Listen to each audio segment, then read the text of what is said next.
Hola amigos de Epicentro TV. Hoy tenemos un segmento muy interesante para entender cómo es que se puede reformar la Constitución del Perú. Y esto es porque el Partido Perú Libre, 10 congresistas del Partido Perú Libre, han presentado un proyecto de ley en el que se reforma el artículo 206 de la Constitución y se incluye la creación, la constitución de una asamblea constituyente. Pero eso nos lo tiene que explicar alguien que sabe bien de constitucionalismo, eso cómo se viabilizaría. Al margen de los números y de la política, hay que entender cómo funcionan las reformas constitucionales. Y lo vamos a hacer de la mano del doctor Luciano López, que es constitucionalista y que es amigo de Epicentro y siempre nos sigue y nos da ideas sobre estos temas. Y quiero preguntarle, doctor Luciano, gracias por aceptar esta entrevista. Y usted vio el proyecto de Perú Libre. ¿Cómo interpretar ese proyecto? Bueno, he leído el proyecto de Perú Libre y habría que decir lo siguiente. En principio me parece que es un proyecto que tiene unos problemas de diseño. A ver, una manera, es cierto, y sobre esto de las asambleas constituyentes, la verdad no es la primera vez que estamos hablando de esto. Cuando cayó el Fujimorato en el gobierno de transición de Valentín Paniagua, se creó una comisión de 28 juristas para que propongan cómo reformar la Constitución del 93. Entonces, se propusieron algunas alternativas. Una de ellas fue la Asamblea Constituyente. ¿Cómo se propuso? Se propuso que se haga a través de una ley de referéndum. La pongo en comillas porque el término suena un poco extraño, ¿no? ¿Cómo es eso de ley de referéndum? Bueno, traducción es que puedas aprobar una ley que convoque a este órgano, que es un órgano que por lo general no está contemplado en las constituciones.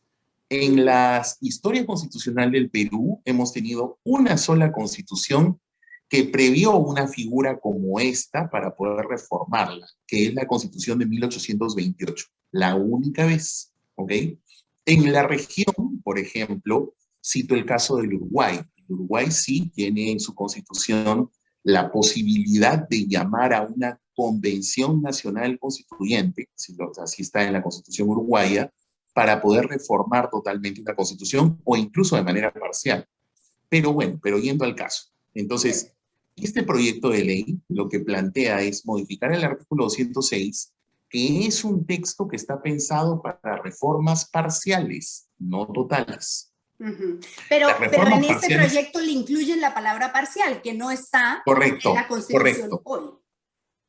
Lo cual sería hasta una redundancia, porque este tema para empezar, el Congreso de la República, como es un poder constituido, es decir, un poder ya existente que la propia Constitución lo crea, este órgano tiene poderes de reformar per se parcialmente la Constitución. Esto además el Tribunal Constitucional lo ha dicho varias veces. Entonces, el artículo 206 no necesitabas subrayar que es una reforma parcial porque ya se sabe que es parcial, porque el Congreso de la República no podría hacerse una reforma total nunca.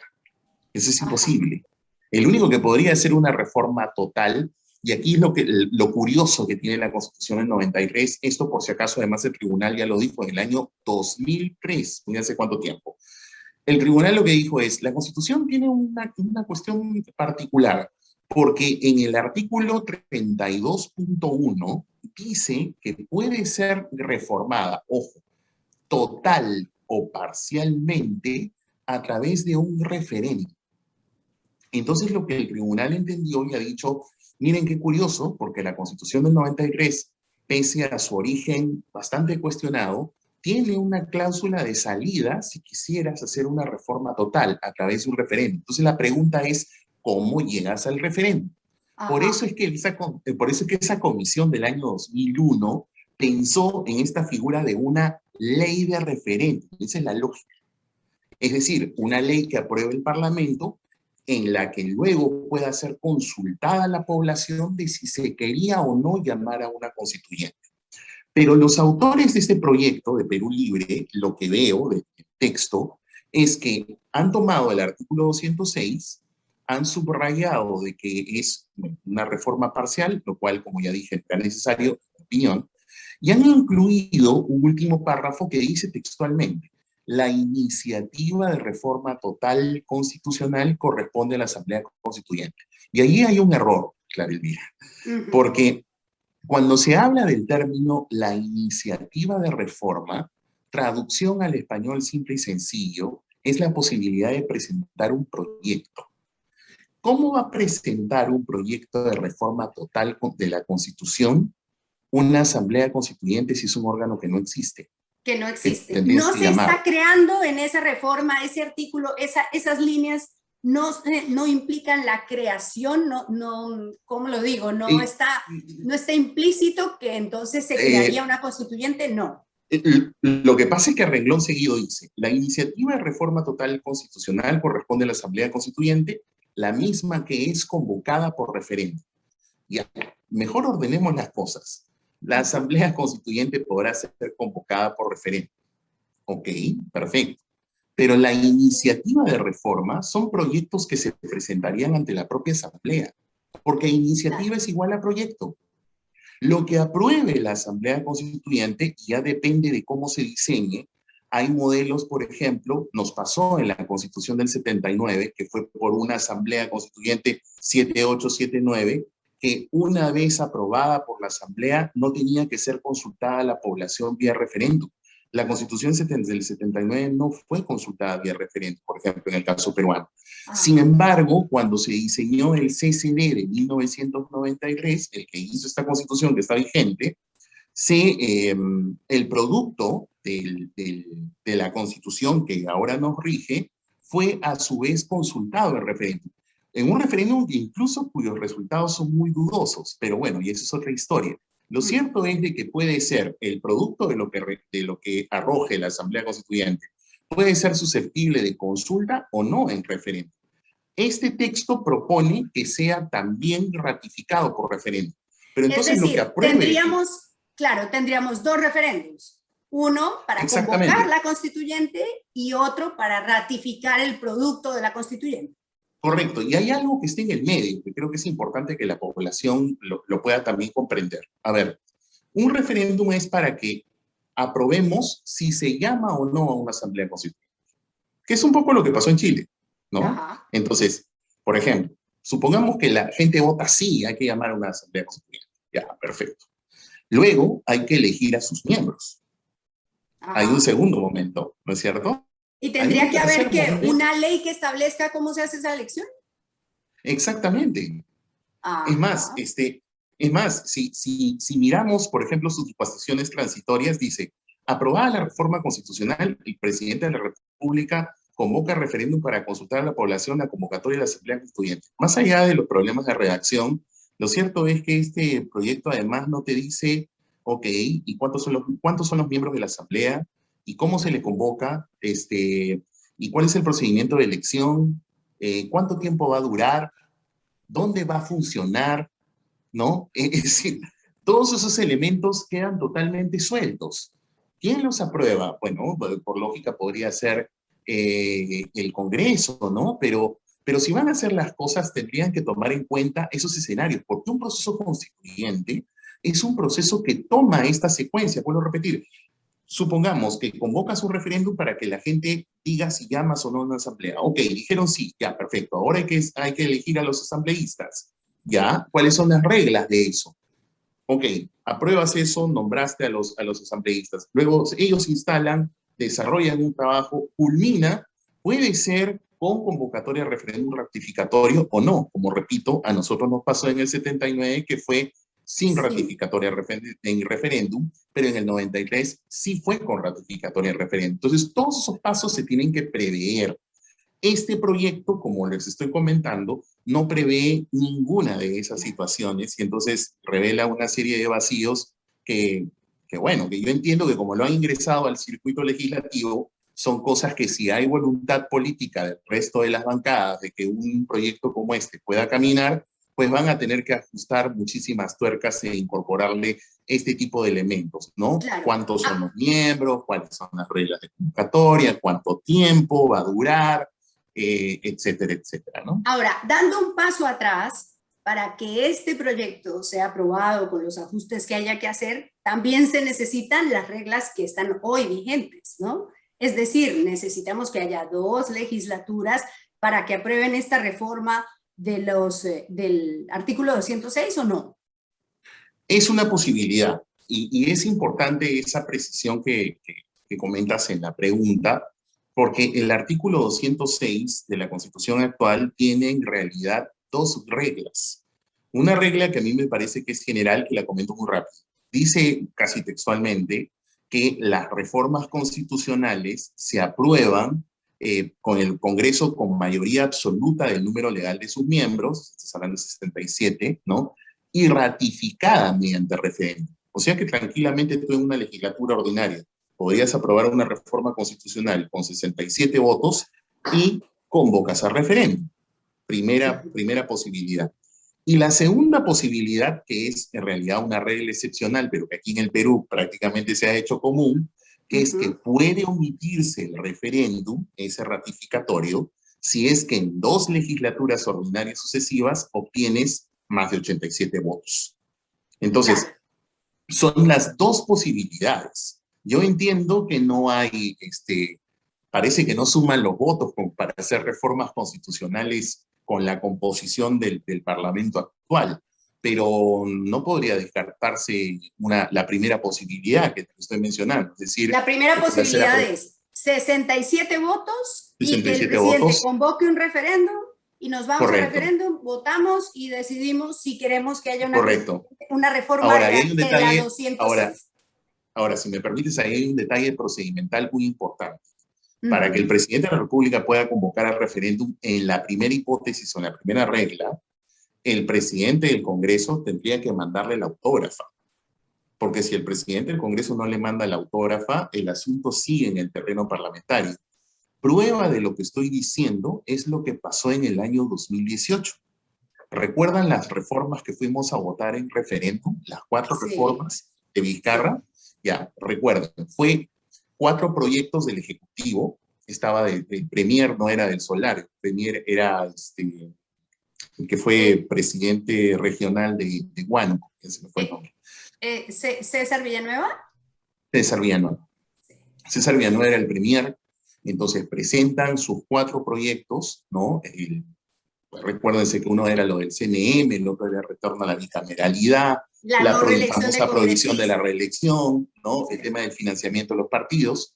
Y esas 4 propuestas fueron aprobadas en la primera legislatura y el presidente, como ya había un acuerdo político en realidad, el presidente del Congreso, que en ese momento era Salaverry, firma la autógrafa y él es el que se la pasa al presidente y por eso Vizcarra que convoca el referéndum. Ha sido la primera vez durante estas más de 2 décadas de vigencia de la Constitución del 93 que se usó la primera regla, que es esta, la de aprobación en una legislatura con convocatoria de referéndum. Pero para que se convoque, como ves, el que tiene que soltar la pelota, por decirlo de alguna manera, es el presidente del Congreso. Porque si él retiene y no lo manda, todavía continúa el trámite parlamentario. Ejemplo, lo que pasó, por ejemplo, con las reformas cuando estaba de presidenta de la Comisión de Constitución, la señora Rosa Bartra. ¿Te acuerdan en el tema de la inmunidad parlamentaria? Sí. Se llegaron a aprobar, pero no se mandó. ¿Por qué? Porque pese a que se había aprobado en una legislatura, no llegaron a los 87 votos. Y por eso es que continuó el trámite parlamentario. Se reformuló y luego llegaron hasta el texto que luego a regañadientes tuvieron que aprobar de eliminar la inmunidad parlamentaria para delitos comunes, pero dejarla que es funcional del antejuicio. Pero bueno, cito esos ejemplos para poder mostrar de que en realidad el que tiene que soltar la pelota es el presidente del Parlamento. Si no lo suelta, el tema sigue al interior del Parlamento en el trámite que corresponde.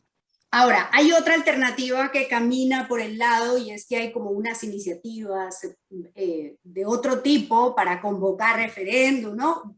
¿Cómo funcionan ese otro camino? Ese otro camino es un... Sí, correcto. Es un camino sobre el cual hay cierta polémica porque definitivamente hay muchos colegas que opinan que eso no es posible, y habemos otros que decimos que sí. Yo, por ejemplo, pienso que sí es posible recoger firmas para llamar a un referéndum, justamente porque, como comenté al inicio, el artículo 32.1 dice que puede reformarse totalmente la Constitución mediante una convocatoria de referéndum. Entonces, la pregunta es, ¿cómo llega al referéndum? Llega al referéndum de dos formas. Una por el 206, que es trámite parlamentario, ya lo comenté, y la otra es porque sea iniciativa ciudadana. Y este camino ha sido validado además por el Jurado Nacional de Elecciones en dos fallos, en el año 2003 y el segundo en el año 2012. Entonces, ¿qué es lo que ha pasado? A ver, yo en lo particular tuve la curiosidad porque escucho al señor Cerrón, al señor Bellido, al señor Bermejo decir que el partido Perú Libre como partido es el que tiene que recoger las firmas para esta iniciativa, y entiendo que están recogiendo efectivamente firmas ciudadanas. Y lo primero que me pregunto como ciudadano es, ya, pero en un referéndum, el referéndum no consiste solamente en la pregunta. El referéndum tienes que leer como cuando compramos un artefacto, siempre nos dicen, no hay que leer las letritas La letra pequeñas. chiquita. ¿Qué es lo que estás, exacto, qué cosa es lo que estás comprando en realidad? Entonces es lo mismo que yo les sugiero a los ciudadanos. ¿Qué es lo que realmente están apoyando? Porque que les expliquen cuál es el diseño de asamblea constituyente que es el que están planteando. Entonces pedí por acceso a la información pública para que pueda mirar los expedientes que han solicitado. Bueno, veo que en el 2021 han comprado 3 kits. Ah, pero Uno eso es de una ellos, noticia. sí, son Ajá. kits. Ya han En el año comprado 3 kits para el 2021, referéndum. exactamente. Ahora, ninguno de los tres coordina, ¿eh? Una cosa. Entonces, yo no sé qué cosas están ¿Ninguno de los recogiendo tres qué? firmas, porque entonces, ninguno de los tres coordina. Cuando digo que Ajá. ninguno de los tres coordina es porque son, o sea, tienen detalles disímiles. Por ejemplo, acá he podido tener acceso a uno que ha sido atendido el 25 de enero de este año. Los promotores son dos, un ciudadano que se llama César Humberto López Ricci y otro ciudadano que se llama César Augusto Alvarado Araujo.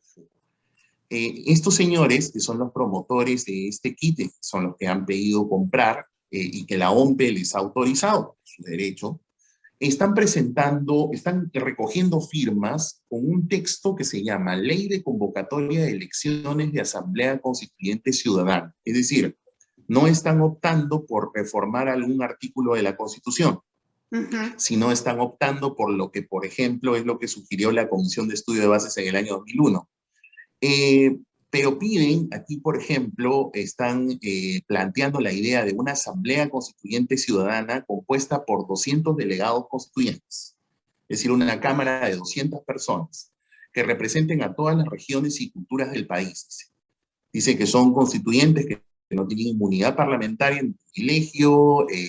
Dice que esta asamblea debe tener un trabajo de 18 meses contados desde su instalación para poder hacer su labor. 18 meses. Eh, Luego lo que señala es de que además va a funcionar como Congreso, porque dice que durante su funcionamiento va a aprobar leyes constitucionales de importancia y urgencia nacional sobre temas que forman parte de la estructura de la nueva Constitución. ¿Y eso ¿Ya? significaría que el ¿Cómo? Congreso no funciona mientras haya asamblea Es que ese es el constituyente? tema. Si le estás quitando algunas funciones al Congreso, entonces tienes que hacer algún tipo de coordinación normativa que no la veo en este proyecto, con lo cual ahí nomás ya tenemos un defecto. Lo otro que me parece curioso, ¿no? Por decirlo menos, es que dice, los promotores del referéndum, y los promotores del referéndum, ¿quiénes son? ¿No? El proyecto no lo define. ¿Quiénes? ¿Los que recogieron las firmas? Porque dice, los referéndum presentan un proyecto de constitución que servirá como base para su redacción final. Oh, ¿Ya? Dios. O Claro. sea, una cosa un tanto extraña, ¿no? También señala quiénes pueden ser los delegados constituyentes, inciden mucho en que hay una distribución, dice que de los 200 delegados, 30 se eligen en comicios, 58 representan proporcionalmente a cada región, 2 a los peruanos en el exterior, 140 son elegidos en elecciones internas organizadas por los promotores del referéndum. Ya, pero ¿quiénes son esos promotores? Claro. Los dos Y ciudadanos que han ese, comprado el kit, no, el proyecto no lo define. Claro, y ese es uno Mira, de los bien, proyectos. ¿Y los otros es uno dos? los otros dos tienen menos detalle. Acá sí, acá una pepa. Uno de ellos ha pedido el kit, el actual premier, Guido Guido Bellido. Bellido. Sí, Guido Bellido lo ¿Y ese firma proyecto tiene detalle? conjuntamente, tiene detalle, lo ha firmado con un señor que se llama Bernardo Jaime Quito. Son los dos Ujú. promotores Sí, de este segundo proyecto. Este segundo congresista. también habla de llamar a una asamblea constituyente. Este sí dice que son de 130 personas. Dice que son 130 personas que deben trabajar, y acá es donde viene la contradicción. Mira que este mismo ciudadano, Bernardo Jaime Quito, Es ha comprado congresista. otro kit. Ah, Ajá. bueno, entonces este congresista ha comprado otro kit Solo, con aparte. la Él es el misma tercero. propuesta. Es el tercero. Ahora, a diferencia de su anterior proyecto sobre el cual están recogiendo firmas, dice que las elecciones para esta asamblea deben producirse en el año 2022. Ya. También dice que son 130 congresistas, pero la particularidad es Constituyentes. que otra vez no tiene claridad ni siquiera sobre las normas complementarias, ¿no? ¿Cuál es el perfil? O sea, ¿cuál es el perfil del Y constituyente? ¿Cómo se la perfila? gente que firme estos, eh, eh, eh, que avale con su firma estas iniciativas, tendría que poder leerlo, saber, estar enterado y saber qué está aprobando, porque con su Es lo firma que avala exactamente, estas cosas tan correcto, desestructuradas. porque para que pueda convocarse un referéndum, en teoría deberían reunir por lo menos 2,5 millones de firmas que tendrían que Dos ser millones y validadas medio por que el RENIEC. tiene que aceptar el jurado, pero también es verdad que muchas Sí, veces hay unas firmas que no se avalan, o sea que tienen que recoger muchas más sí, para cumplir. exactamente. Estoy hablando de 2,5 millones en el supuesto de que sean validadas, como dices tú. O sea, en principio tendrían que reunir pues unas 3, 4, no sé. Pero lo cierto es que si el RENIEC valida RENIEC. 2,5, entonces el jurado estaría obligado a convocar a referéndum para consultar este proyecto. Pero aquí les abro un paréntesis para quienes están viendo. ¿Recuerdan por qué se desestimó la cuarta consulta popular en el 2018, que era el retorno de la bicameralidad?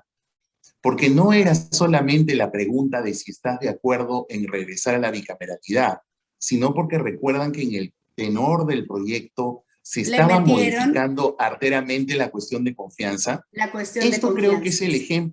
ese es el ejemplo vivo de por qué a los ciudadanos que de muy buena fe probablemente quieren un cambio constitucional, pero fíjense pues cuál es el tenor del proyecto.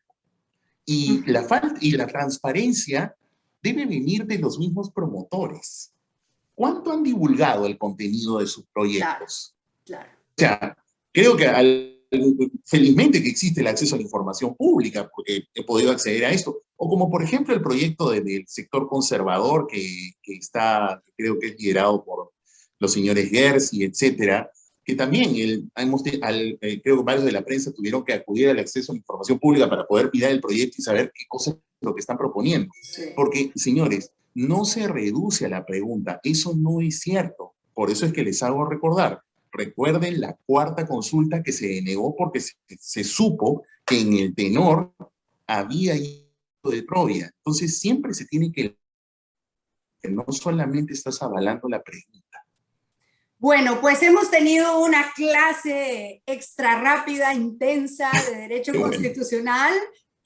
A mí me queda relativamente claro, yo no soy abogada, espero que a nuestros seguidores también y sobre todo que esto nos ayude a reflexionar sobre la seriedad de lo que estamos hablando.